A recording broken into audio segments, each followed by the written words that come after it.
कार्तिक मास कथा 10वां अध्याय हो। इतनी कथा सुनने के पश्चात महाराज पृथु ने देवर्षि से विनती की, हे महामुने, आपने कार्तिक मास में भगवान विष्णु की पूजा का महात्म्य सुनाया। इस मास में यदि अन्य किसी देवता का पूजन या व्रत होता हो तो वह भी कहिए। तब नारद जी बोले, हे राजन, अश्विन शुक्ला पूर्णिमा को ब्रह्मा जी का व्रत, कार्तिक कृष्ण चतुर्थी को गणेश जी का तथा अष्टमी व अमावस्या को लक्ष्मी जी का व्रत किया जाता है। जो कुंवारी कन्याएं कार्तिक मास में चतुर्थी को गणेश जी का कर्क चतुर्थी व्रत करती हैं, उन्हें सुयोग्य वर मिलता है। यदि विवाहित स्त्री इस व्रत को करे तो उसका सुहाग अटल रहता है।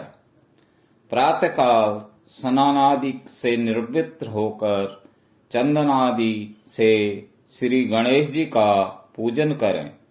फिर सायंकाल गणेश जी का पूजन करके चंद्रमा का उदय होने पर उसको अर्घ्य देवें। तत्पश्चात उत्सव मनाते हुए भोजन करें। सधवा स्त्रियों को अपने सुहाग की रक्षा के लिए यह व्रत अवश्य करना चाहिए।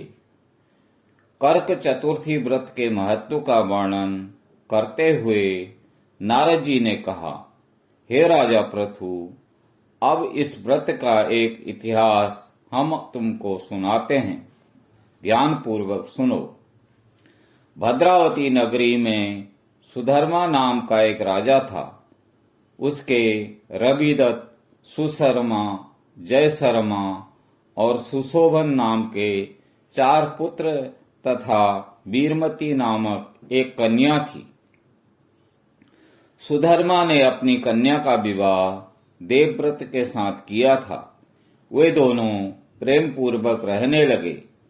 एक दिन अचानक घर पर सर्प द्वारा काटे जाने से देवव्रत की मृत्यु हो गई। यह देख वीरमती जोर जोर से रोने और चिल्लाने लगी। आवाज सुनकर उसके माता पिता, चारों भाई तथा पूर्ववासी भी वहां पर आ गए और देवव्रत को मरा हुआ देखकर समस्त नगर दुख के सागर में डूब गया। उसी समय दुखों को दूर करने वाले महर्षि पुलस्त्य वहां अचानक आ पहुंचे। राजा से ने हाथ जोड़कर विनय पूर्वक उनसे कहा, हे महात्मन, किस पाप के कारण मेरी यह कन्या विधवा हुई है? पुलस्त्य ऋषि ने बतलाया कि कार्तिक मास के कृष्ण पक्ष की गणेश चतुर्थी का व्रत करने के कारण ही यह कन्या वेधव्य को प्राप्त हुई है। फिर पुलस्त्य जी ने कहा, एक समय दैत्यों के नाश का उपाय खोजने के लिए ब्रह्मा, विष्णु, महेश तथा इंद्रादि सब देवता एकत्रित हुए। उस समय ब्रह्मा जी ने कहा कि गणेश चतुर्थी का व्रत संपूर्ण विपत्तियों का नाश व विनाश करने वाला है। तब सब देवताओं ने कार्तिक कृष्ण चतुर्थी का व्रत किया, जिससे दैत्यों पर विजय प्राप्त हुई। विजय होने के बाद समस्त देवताओं ने गणेश जी से कहा कि वर मांगो। तब गणेश जी ने कहा कि जो भी स्त्री कार्तिक कृष्ण चतुर्थी का व्रत करे उसका पति चिरंजीवी तथा जो न करे वो विधवा हो। अतः समस्त स्त्रियों को यह व्रत अवश्य करना चाहिए। हे राजन, तुम्हारी कन्या ने इस व्रत को नहीं किया था, इसी कारण यह विधवा हुई है। यदि अब भी यह व्रत को करे तो उसका मृत पति जीवित हो सकता है। इतना कहकर पुलस्त्य ऋषि वहां से चले गए तथा राजा ने अपने जमाता का शरीर तेल में सुरक्षित रखवा दिया।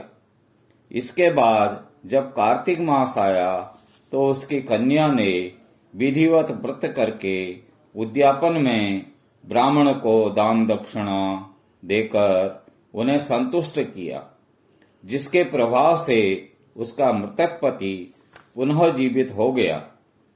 नारद जी कहते हैं, हे राजा पृथु, सौभाग्यवती स्त्रियों को अपने सुहाग की रक्षा तथा संतान प्राप्ति के लिए यह व्रत अवश्य करना चाहिए। इति 10वां समाप्तम्। भज मन नारायण नारायण नारायणं, श्रीमन नारायण नारायण नारायणं।